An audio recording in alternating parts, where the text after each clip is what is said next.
Donc ça, c'est le rôle du gouvernement aussi. C'est le rôle du gouvernement aussi de doter quand même la province ou le pays de navires ou de bateaux de pêche pour diminuer davantage, pour faire baisser davantage les prix des poissons parce que c'est moins cher, mais il y a encore des gens qui ne sont pas en mesure d'acheter à ces prix-là.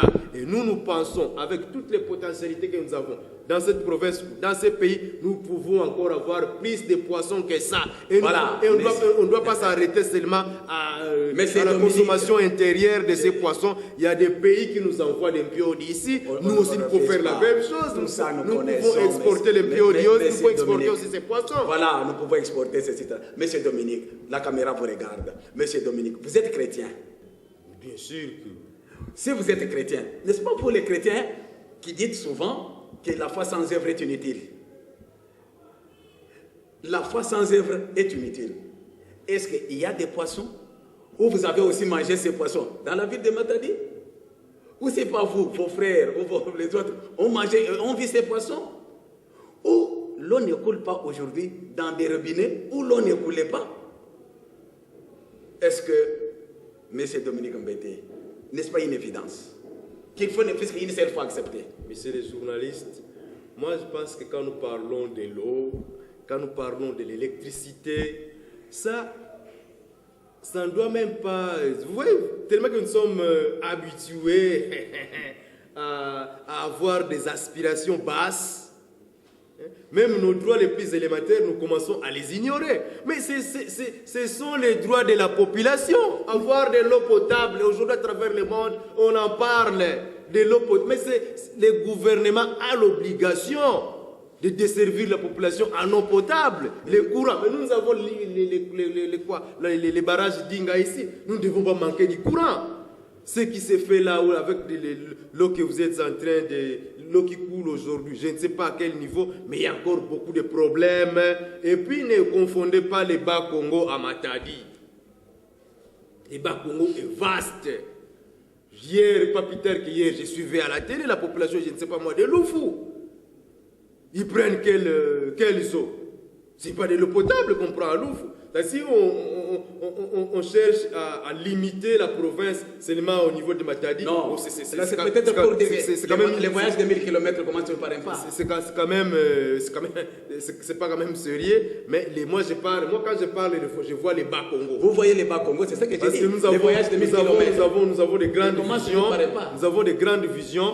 Alors nous voyons les Bas-Congo dans son ensemble et nous voyons les Congo. Donc quand on est en train de faire des actions de saupoudrage, ça n'impressionne pas l'IDPS parce que nous disons, nous sommes capables à un peu de temps de relever tous les défis. L'eau, je vous ai dit que l'eau, c'est quand même un droit pour la population d'avoir de l'eau. Mais vous voyez comment cette population souffre pour avoir de l'eau. L'électricité, nous sommes à quelques kilomètres de Inga ici, mais c'est toujours les problèmes de courant. Le délestage continue.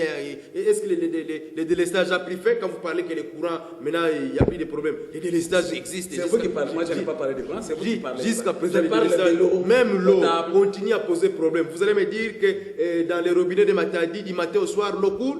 Bien l'eau arrive à des temps. Il faut réveiller les gens à 1h du matin pour... Quand l'eau arrive à 1h... quartier où l'eau ne coulait pas pendant plusieurs années, aujourd'hui elle coule.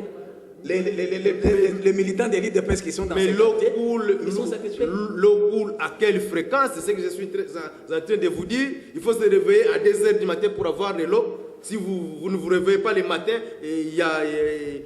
l'eau ne coule plus. Ce sont les robinets qui font couler de l'eau. C'est mal à nuit. Ça, c'est pas comme... Nous voulons de l'eau, c'est vrai. Mais que ça se fasse comme partout à travers cette ville, où si vous avez besoin de l'eau à 6h, vous puisez. Vous avez besoin de l'eau à 12h, vous puisez. Vous avez besoin de l'eau à 18h, vous puisez. Mais nous sommes obligés jusqu'à ce jour de garder des récipients dans nos maisons. Parce qu'on ne sait jamais. Peut-être qu'après 2 semaines, après 1 mois, nous allons encore retomber. Donc c'est toujours compliqué ici.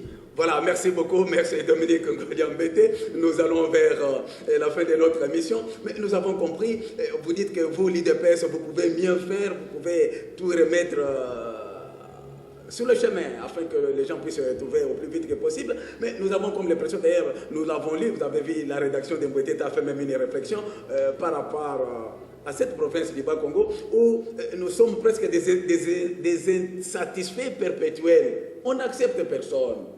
On n'accepte personne. On l'a vu du temps où il y a eu les gouverneurs non originaires. On n'avait jamais accepté. Nous avons eu le feu maître Pierre Yambaki. Il n'était pas accepté. Il faut qu'on ait la même chose. Docteur Bafoui dit la même chose. Le feu Satadi Toumba. Nous étions toujours dans cette vie. Mbachomba est passé, dernièrement. Même Mbadou qui arrive, qui est là aujourd'hui.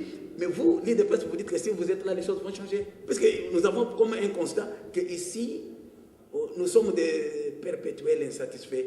Vous croyez que l'IDPS, à la commande de la province, vous allez bien faire et nous allons vous accepter? Dans ces pays, l'IDPS lutte contre un système. Quand le système est mauvais, vous pouvez modifier ou changer autant de têtes. Quand c'est le même système, les résultats restent les mêmes. Et ça, c'est constat, c'est le peuple lui-même qui les fait. Aujourd'hui, si vous posez la question au peuple, il va vous dire s'il est satisfait ou pas. Mais moi, je vous dis que c'est un problème de système. Quand on fonctionne dans le même système, changer comme vous voulez les individus, c'est le même résultat. Et je crois que même les gens commencent à nous donner raison aujourd'hui.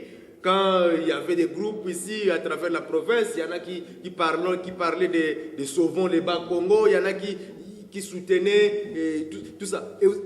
Moi, je disais toujours devant les micros que ça ne servait à rien de changer les individus. Mettez X ou Y, quand c'est dans le système qui n'a pas changé, les résultats seront les mêmes. Et aujourd'hui, là, même les gens qui s'étaient retrouvés dans la structure qu'ils avaient baptisée souvent les Bas-Congo, je crois que si vous leur tendez les micros, ils se sont ravisés en tout cas. Ils disent pas, en tout cas, ils n'ont plus la même verve comme à la veille des élections des gouverneurs des provinces. Donc, pour vous dire, c'est un problème de système et nous, tellement que nous connaissons qu'il faut attaquer le mal par la source, c'est ce que nous sommes en train de faire.